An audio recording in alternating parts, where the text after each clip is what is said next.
Well, that'll make the job easier for McDevitt. Instead of a 3rd and 7, it's going to be a 4th and a short 2. Or a 3rd and a short 2. Already 4 penalties for 30 yards against the Harrisburg Cougars. 3rd and 2. They keep Nelson to the right. Painter at fullback in front of Mealy. Mealy tries the right side, and Mealy's got a first down across the 20 to the 22-yard line. So McDevitt now 4 for 4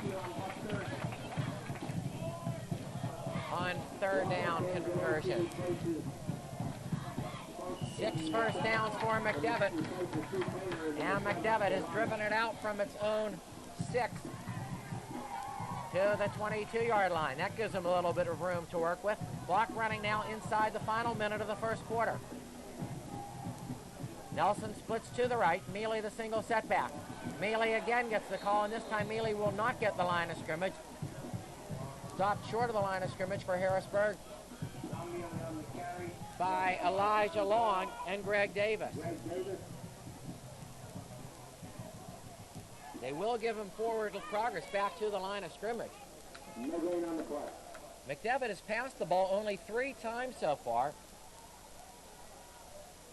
They've run it 12. Numbers that are very untypical for Bishop McDevitt. They send 2 wideouts to the left, Mealy the single setback. Scott, short drop. Looking for Nelson on the out, and the pass just a little too far incomplete. Sherrod Wallace and Kenny Watson both over there in coverage for Harrisburg. So the incomplete pass stopping the clock with 9 seconds remaining in the first quarter. Jordan Scott yet to complete his first pass. He's 0 for 4 here in the first quarter. But nonetheless, McDevitt has the lead 6-0. They send Nelson to the left, McKenzie to the right. Scott with the pump and looking for Nelson. And Nelson's got this one, and Nelson's got a first down out to the 37. So Rakai Nelson with the catch and a pickup of 15 yards on the play. And McDevitt has another first down. And that will be the final play of the first quarter. So the first quarter has come to a close at McDevitt Field.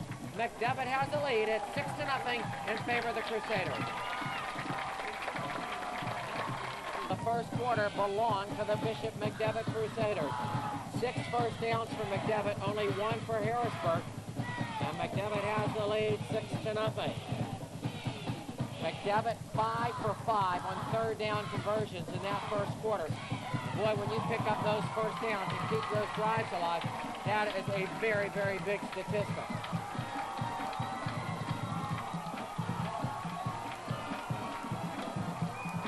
Tommy Mealy, 34 yards on 9 carries for McDevitt. And Kenny Watson for Harrisburg, only 11 yards on 4 carries. McDevitt sends 2 wides to the left. Going in motion to the right is McKenzie. Johnny Walton is in a tailback, and Johnny Walton with his first carry of the game. Grabs a tackler across the 40 to the 41. Armand Walters making the tackle for Harrisburg, but a pickup of 5 on the play for a Johnny Walton. McDevitt this year, one of the big differences between this team and some McDevitt teams in the past is depth at running back. You've got Tommy Mealy, Spencer Waters, and a Johnny Walton, all first-rate tailbacks. And that allows the Crusaders to keep them fresh. Cahill Nash has gone in at tight end. He lines up on the wing to the left, actually, and they give it to Walton again. And this time Walton has nowhere to go as he's stacked up at the line of scrimmage. Elijah Long, who's gotten several calls today, and Chris O'Bannon, dropping him for a loss of a couple. Can McDevitt convert another 3rd down? 3rd and 7 this time.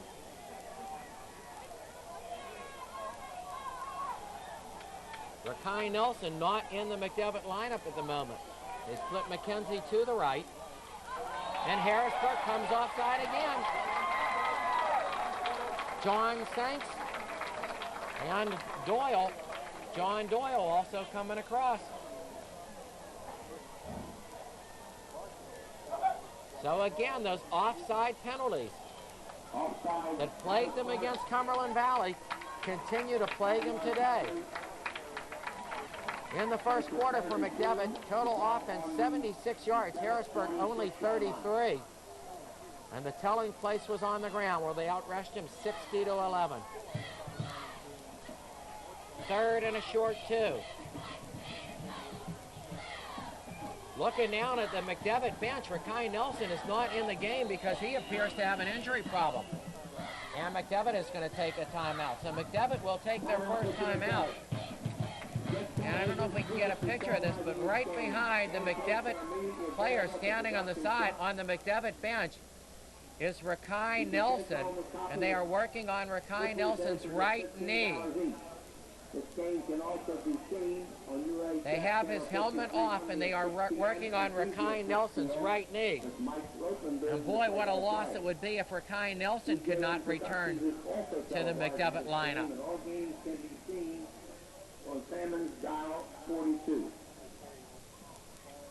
So McDevitt faced with a 3rd and 2 situation now.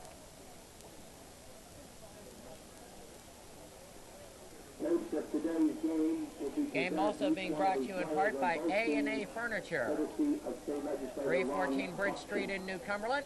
You need anything at all in the line of furniture. You need a new sofa, how about a cocktail table, end table, new bed, you got it. A&A Furniture is the place to go. Give them a call. It's 774-7256. That's 774-7256. 3rd and 2 for McDevitt. Double tight end set, I formation. Mealy gets the call. And this time Mealy did not get the first down. Well, we have seen For Chapman roll the dice in his career. We have seen McDevitt go on 4th downs from their own 20-yard line. Now they'll have a 4th down and a yard to go at their own 46-yard line. Will For Chapman roll the dice one more time and go for it? They are going to bring the chains out to measure first, but from here it appears that he's a good half yard to a yard short.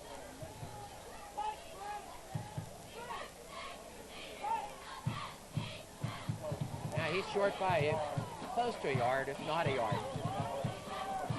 So will 4 go? And 4 will go. McDevitt is going to go for it. 4th and 1 in their own territory at their own 47. McDevitt will go. They go double tight end. They put Painter on a wing to the left. Spencer Waters is at fullback in front of tailback Tommy Mealy.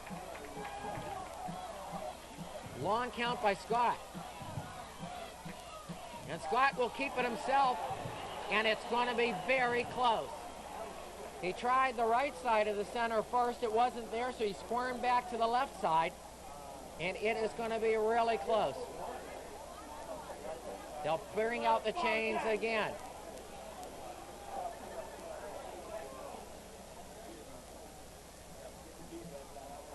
So a big, big measurement. I think he's short. But we'll have to wait and see. The second effort might have gotten it for him. They stretch the chains. And it is short by an inch. So the Bishop McDevitt Crusaders, who had started at their own 6-yard line, get out to the 47, but the ball will go over on downs. And the first big break for Harrisburg is For Chapman rolls the dice and comes out snake eyes. So Harrisburg, which had started its previous drives on its own 36 and 31, will this time start in McDevitt territory at the 47. They split Pitts and Lester to the left. Quincy Wadley has gone all the way at quarterback with the tender knee. And they give it on the draw to Sherrod Wallace. And Wallace still on his feet. And finally will be brought down to the ground. Probably got forward progress back to the line of scrimmage. Scott Updike making the initial tackle. And let's see where they'll spot it. They'll give him only the 49, a loss of 2.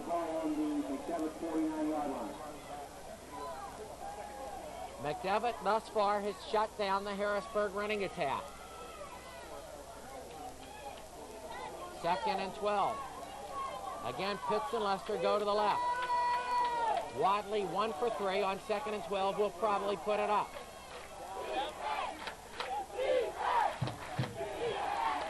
Good protection. And Wadley can't find anybody open, will run it himself, and will get back to the original line of scrimmage. Steve Spoljaric again making the tackle for McDevitt. So the gain on the play will be 2. It'll be 3rd and 10. Wadley had good protection that time, but the coverage in the McDevitt secondary was excellent, and Wadley had no choice but to run it himself.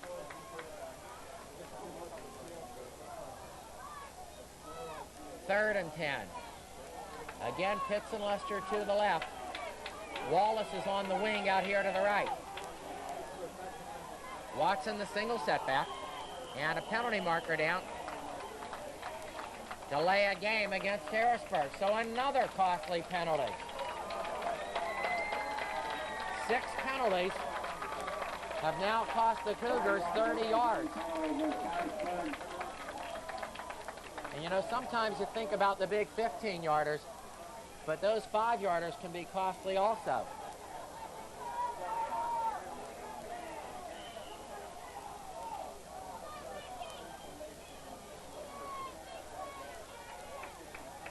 Again, they send 2 wideouts to the left on 3rd and 15 now.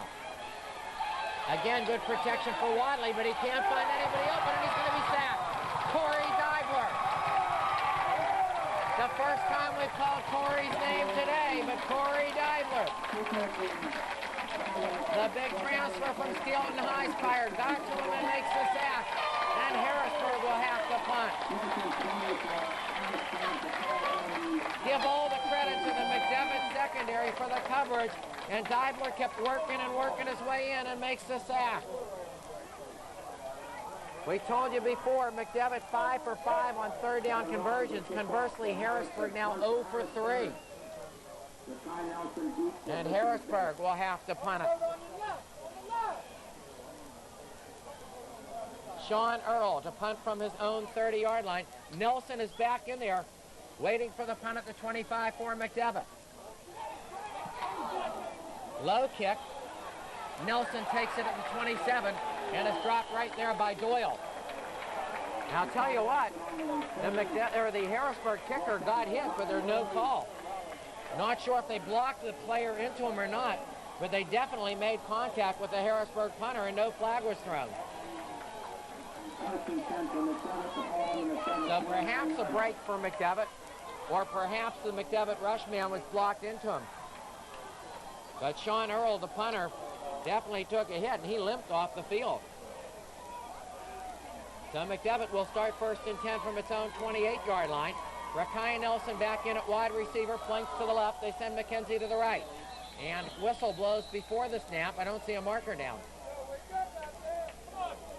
And McDevitt asked for a timeout. So McDevitt will take a timeout, stopping the clock with 5:59 remaining to play in the first half. It's 6-0 in favor of the Crusaders.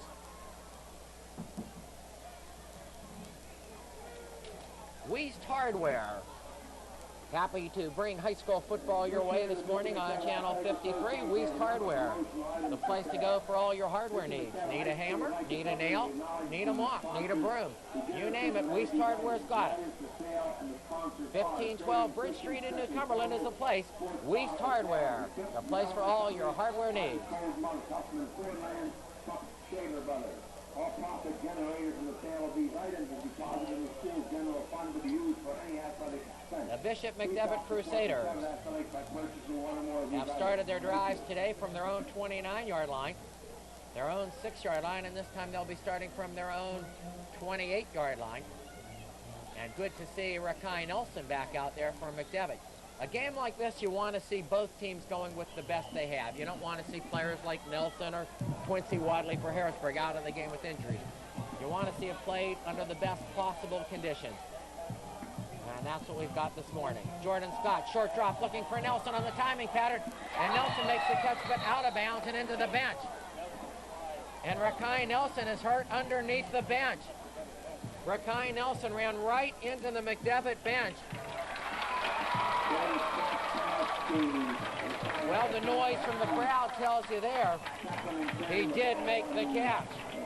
There is cement under that bench, and Rakai Nelson slid right into the cement. Fortunately, it's covered by a lot of mud today. And Nelson appeared stunned for a second, but he remains in the ballgame. Jordan Scott now only 1 for 6 throwing the ball.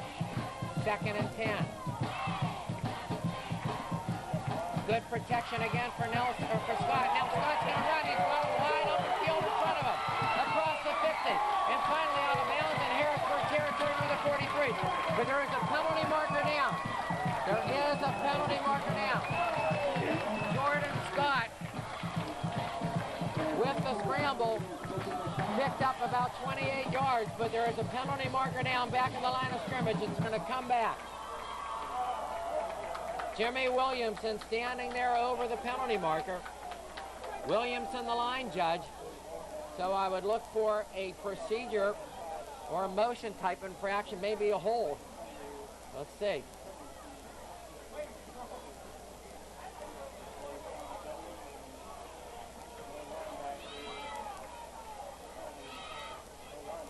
Umpire Chuck Cartwright started to walk it back, now comes back. Holding will be the call. So the penalty 10 yards against McDevitt, the first penalty of the game against the Crusaders, nullifies the big gain by Jordan Scott. Moves it back to the 16. They've got to get all the way out to the 39.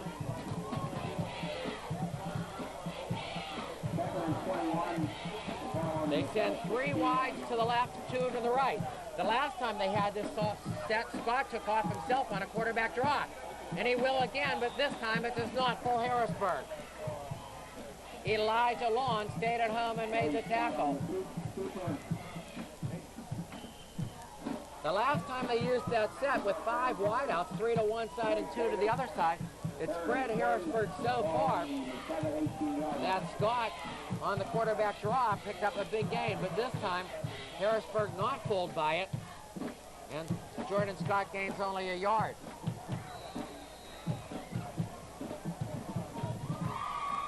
And McDevitt appears to be taking another timeout. So McDevitt will burn its final timeout, stopping the clock now with 5:11 remaining to play in the first half, and the Crusaders leading it 6-0.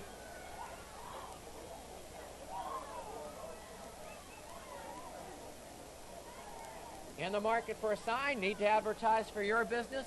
The guy to see is Paul Konovich at Konovich Sign Company. If you've seen our banner at our various high school football and basketball games over the years, Paul Konovich, the guy who's made it for us. See our truck at our production truck at our games here at football season this year? The graphics on that by Paul Konovich, our good friend Paul Konovich down in Lewisberry. He's the man to call. You need any kind of sign work, call Paul. Big sign, small sign, banner, you name it. Paul Konovich is the man. McDevitt with the ball at its own 18-yard line. Again, they've got to get out to the 39, so it's 3rd and 21 for McDevitt. They're 5 for 5 on 3rd down conversions, but this one will be a little bit more difficult.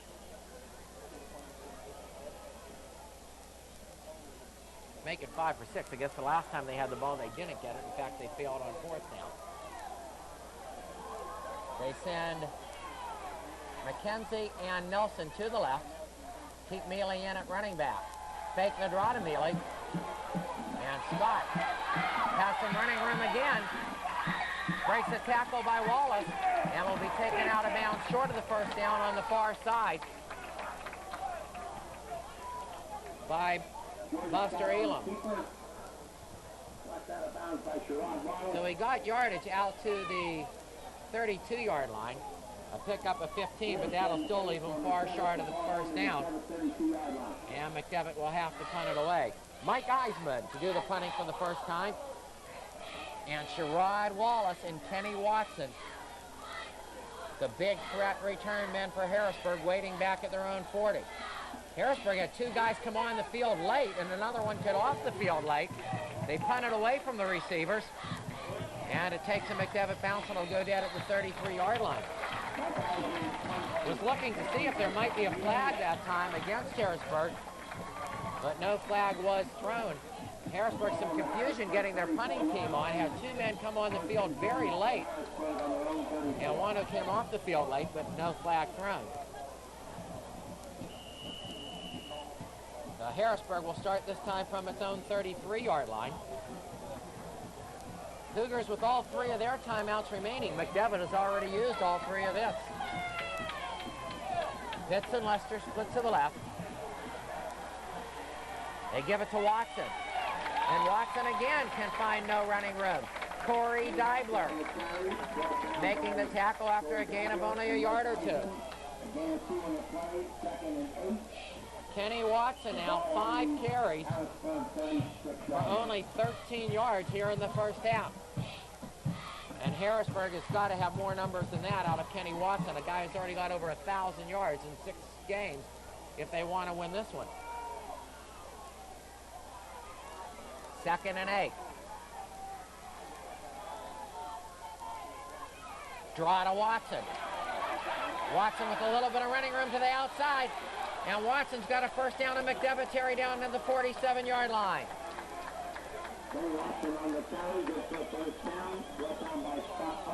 Kenny Watson finally gets away and picks up 16 yards in the play and gives Harrisburg a first down.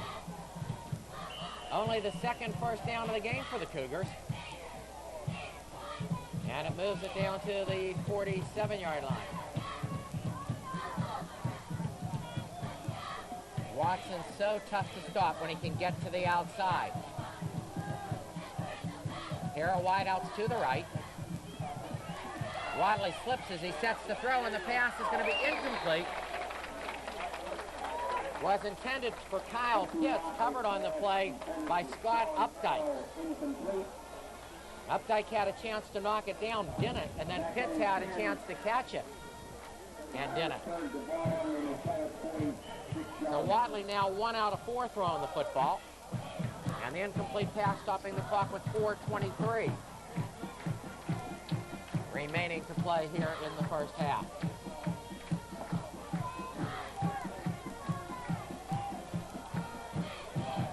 Second and 10.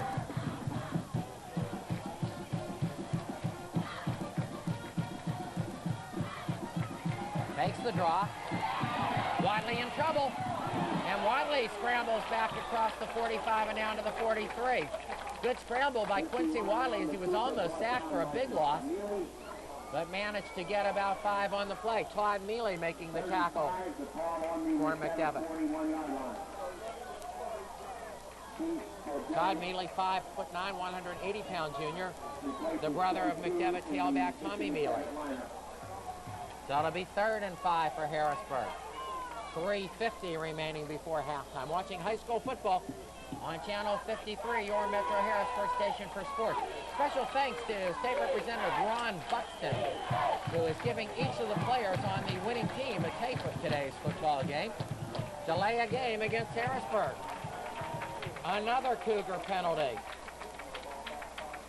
7 penalties against Harrisburg already. They'll kill you. They will absolutely kill you. It's so hard to sustain a drive when you're picking up those penalties all the time. Now we had an officials timeout, and both of the benches thought that it was a charge timeout. The trainers and managers started to come out on the field, but they had to send them back off. And now referee Jack Muscal is coming over to talk to Ford Chapman. Ford upset about something here. Jimmy Williamson also joining the conversation.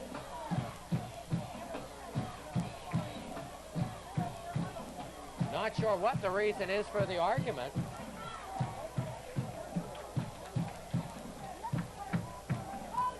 3rd and 10 for Harrisburg. They've got the ball at the 47 of McDevitt.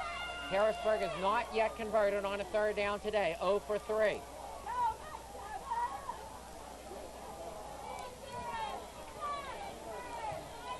They split Lester and Pitts to the left.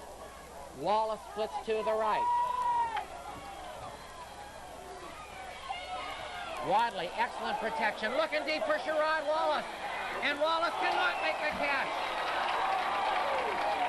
He had a step or two on Jordan Scott, and the ball was catchable. But Sherrod Wallace could not bring it in as it went through his fingertips.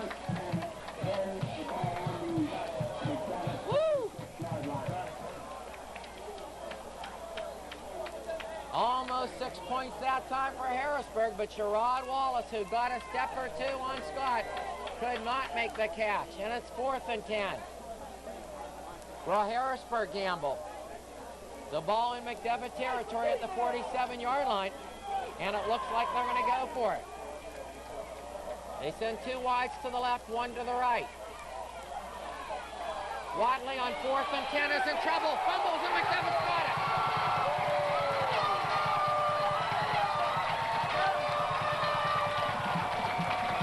It would have gone over on downs anyway, but Harrisburg fumbles and Don Painter recovers from McDevitt.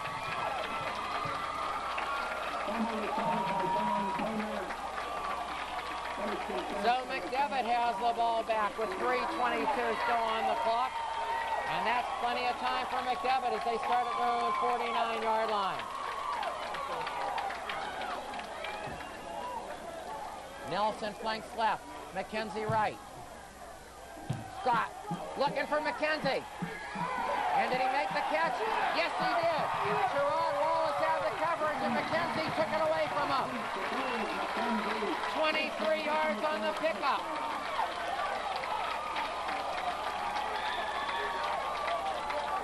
Dave McKenzie, 6'4", 170 pounds, split end with a great catch as he took it out of the hands of Sherrod Wallace. And McDevitt in business at the Harrisburg 28-yard line. McKenzie splits wide left. Nelson to the right. Mealy the single set back behind Scott. Nelson coming in motion this way. Scott rifling it for McKenzie, and McKenzie spinning away from tacklers, fumble. And Harrisburg is recovered.